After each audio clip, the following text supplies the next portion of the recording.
Salut, le nouveau joujou de GoPro vient de sortir et j'ai décidé de me l'offrir. Et j'ai même immortalisé le moment, alors on regarde ça et après je vous montre comment j'ai fait.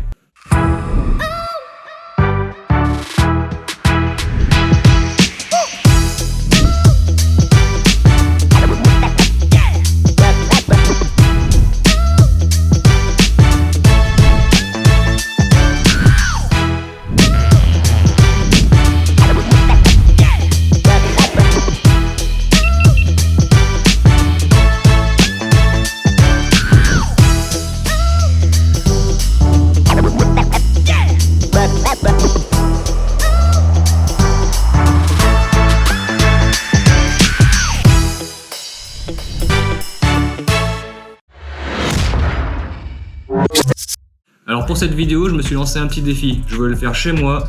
Pas de fond professionnel, pas de fond noir, pas de fond léché, stylé, tout ça. Chez moi, tranquille, sans me prendre la tête et pas de lumière artificielle. Évidemment, il faut un minimum de matos. J'ai filmé avec un A7 III à 120 images par seconde, avec un 16-28 mm, f2.8 et un objectif macro 100 mm macro de chez Canon, qui est de la bombe tout simplement pour les images de détail. Je vous montre un peu comment la conformation de chez moi. J'ai la lumière qui arrive par là, donc l'idée c'était d'utiliser cette lumière là et la table de mon salon.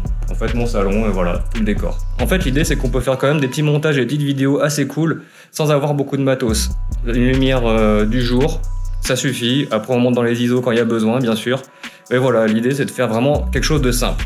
Allez, maintenant que je vous ai expliqué un peu le délire, je vais vous montrer un peu comment je m'y suis pris toute la journée pour faire tous ces rushs. Le plus compliqué a été finalement de répéter inlassablement tous les gestes jusqu'à arriver à la bonne prise. Bon, comme tout bon b-roll qui se respecte, on va suivre le cheminement logique de l'action. Donc on commence par la boîte qui arrive chez moi. Alors pour ça c'est simple, pour qu'elle arrive bien calée dans le bon cadre, bien à l'horizon et tout ça, en fait j'ai simplement utilisé une ficelle et un bout de scotch que j'ai collé sur le côté et que je me suis amusé en fait à tirer, et après j'ai simplement repris le rush et je l'ai mis à l'envers. Donc voilà le rush original et voilà le rush monté avec la colorimétrie et les petits effets. Ensuite il y a la séquence avec le cutter. Donc là forcément il fallait une manière un peu stylée de le récupérer et tout ça, et je me suis dit qu'une petite vue à la première personne ça pourrait être cool. Et pour faire un petit plan séquence, donc j'ai décidé de commencer avant, de le prendre et après de faire un petit 3-6 flip avec. Bam, ça c'est pareil, ça m'a pris à peu près un quart d'heure où j'ai répété jusqu'à arriver à la bonne prise.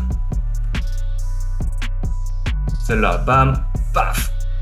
La difficulté du plan, c'était d'arriver à être net du début à la fin sur ma main, sur tout le mouvement, et d'arriver à faire le 3-6 flip, replaquer bien comme il faut pour que je puisse sortir la lame. Il y a aussi une autre difficulté, c'est qu'il me fallait que la lame sorte sur la table blanche pour qu'il y ait un fort contraste entre mon cutter et l'arrière-plan. Et du coup, il fallait que je fasse gaffe à pas sortir la lame au niveau de la boîte, comme on peut voir sur ce rush-là, où là, pour moi, le rush est un peu foiré parce que ça ressort pas assez en fait. Donc pareil, voici le rush que j'ai pris RAW et voici le rush monté.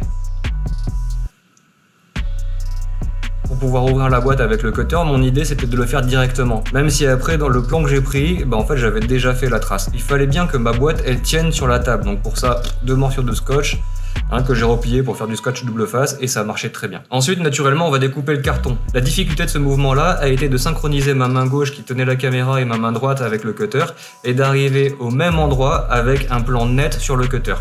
Ensuite, il suffit tout simplement de bouger les 2 bras en même temps. Une fois que la netteté est faite sur le cutter, c'est hyper simple de continuer le mouvement. Là, pour ce mouvement-là, c'était un peu compliqué parce que j'arrivais rarement à avoir le cutter au centre du cadre. C'était toujours complètement désaxé à cause du poids de la caméra et du fait que je voyais pas ce que je filmais finalement, quoi. Mais bon, au bout de quelques essais, j'y suis arrivé. Cool. Voilà. Et pour le dernier mouvement, rien de compliqué. C'est juste un mouvement parallèle. Pas de difficulté là-dessus.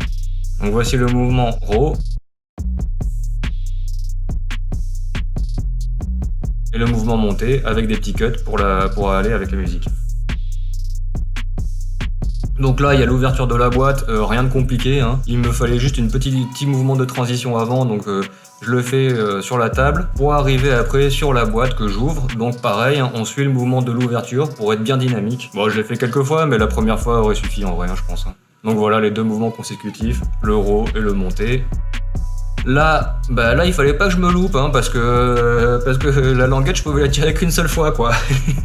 Et en plus de ça, j'avais aucun moyen de tenir la boîte de la GoPro. Donc ce que j'ai fait, c'est que j'ai mis en fait des boules de pétanque contre la boîte pour pouvoir la maintenir et avoir assez de force en fait pour pouvoir tirer la languette sans que la boîte se barre dans tous les sens. Donc ça a fonctionné. Quelques petites répétitions et puis quand je me suis senti chaud, bam, rec, on est parti. Donc là je vous montre le rush RAW, donc le rush qui sort du boîtier, voilà comment il est complètement désaxé. Ah, là on arrive à un deuxième plan séquence plutôt cool. Donc là c'est pareil, l'idée c'était de montrer, de sortir la boîte de manière un peu stylée, hein, comme d'hab. On est dans un b-roll, il faut que ça envoie quand même, quoi. Et tout ça dans le cadre, net, avec la boîte qui ne devrait pas sortir du cadre et il fallait aussi que je la rattrape. Et donc là quand j'ai ouvert en fait la boîte de la GoPro, il y avait la petite fermeture éclair qui dépassait comme ça et bam, ça m'a donné l'idée de faire ce plan. C'était un mouvement hyper compliqué parce que en fait j'étais pas assez concentré sur la boîte et plus concentré sur ce que je filmais. Et ce qui fait qu'en fait la boîte, c'est quand je balançais la boîte, j'arrivais jamais à la rattraper et elle s'est cassée la gueule plusieurs fois. Et en plus de ça, les fois où je la rattrapais, le cadre était pas beau, j'étais pas bien, elle sortait du cadre, voilà, il y avait plein de problèmes comme ça, quoi. Et après on enchaîne sur l'ouverture, le dézippage de la boîte. Donc là c'est pareil, il fallait que ça colle avec le plan d'avant et que ça colle aussi avec le plan d'après. Donc petite transition comme ça qui va bien entre tous les plans pour pouvoir lier le tout dans une séquence assez complète. Alors là pour ouvrir, j'ai fait exactement pareil que la boîte en carton, hein. J'ai mis du scotch sous la boîte pour que ça tienne bien et comme ça me permettait d'ouvrir la fermeture éclair. Pour le zip, rien de très compliqué, il fallait juste arriver à trouver le bon plan pour qu'on voit bien tous les éléments que j'avais envie de montrer, c'est-à-dire la fermeture éclair qui est en train de s'ouvrir, ma main aussi en train de l'ouvrir, hein, bien évidemment, et que tout soit dans un plan quand même assez joli, bien cadré, voilà, qu'il y ait tous ces éléments-là. Et maintenant donc le plan où j'enlève le film plastique, donc là c'est pareil, il me fallait un petit raccord.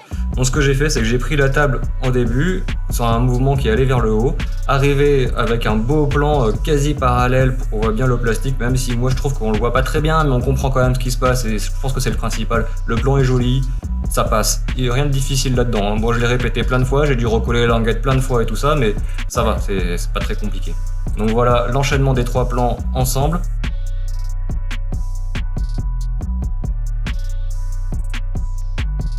Et maintenant ces plans montés ensemble.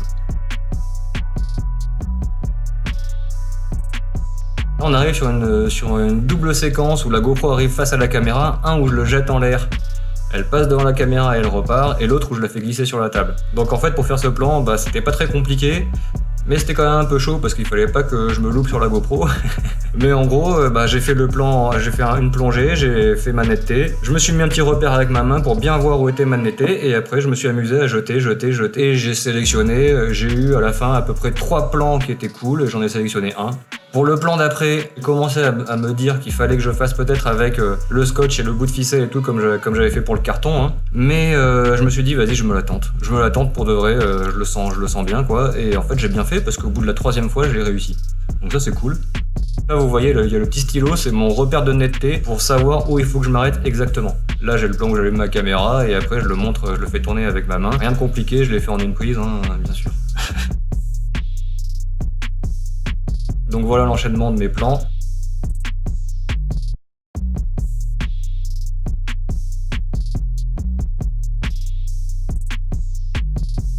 Et l'enchaînement de mes plans montés.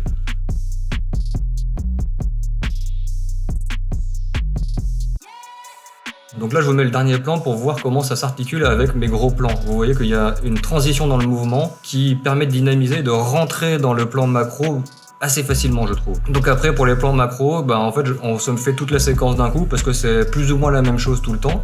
J'avais donc ma caméra qui était calée sur mon trépied et moi je me suis amusé à bouger mon dispositif GoPro plus la petite mallette là devant mon objectif et pour avoir des beaux plans de détail en mouvement. Donc je vais pas vous montrer tous les plans, on va en faire quelques-uns mais vous avez compris le concept. Donc voilà maintenant les plans qui sortent de la caméra.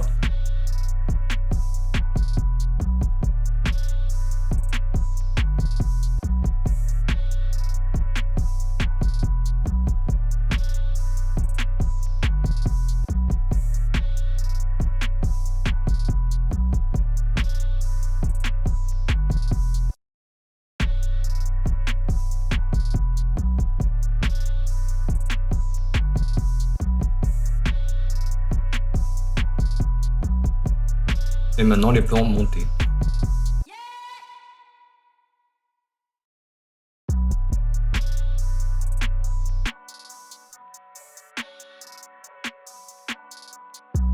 Et on arrive sur le dernier plan, l'arrivée de la GoPro, où je la prends avec la main, aucune difficulté ici. Encore une fois, il suffit de faire un petit travelling et de la récupérer après derrière, et le tour est joué. Pour ce qui est des bruitages de la vidéo, j'ai jugé qu'il fallait pas trop en mettre, donc il y a surtout des whoosh et 2-3 petits bruitages, mais c'est tout. Maintenant je vous montre toute la séquence avec la colo et les bruitages.